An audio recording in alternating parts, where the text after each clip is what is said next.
daralır, hayatta her damla su. Çiçek olup açılır, yağışın her damlası. Bir hayat çeşmesidir, çaylar, göller, bulaklar.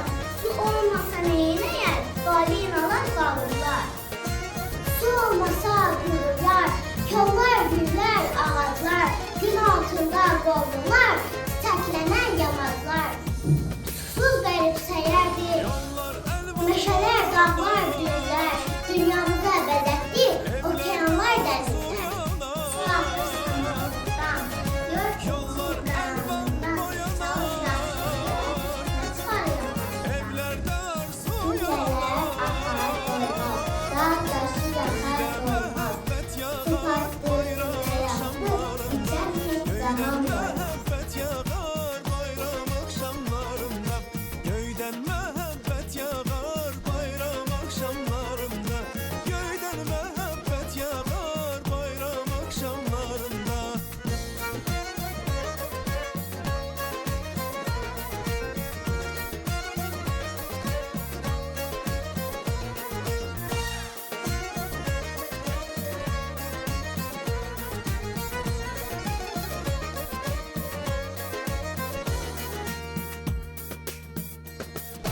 Görmezsen yalnızları,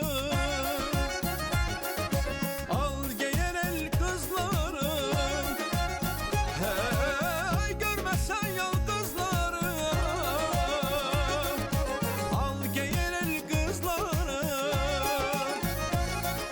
Lale kimi kızarar bayram akşamlarında, lale kimi kızarar bayram akşamlarında, lale kimi kızarar bayram akşamlarında, lale kimi kızarar bayram akşamlarında.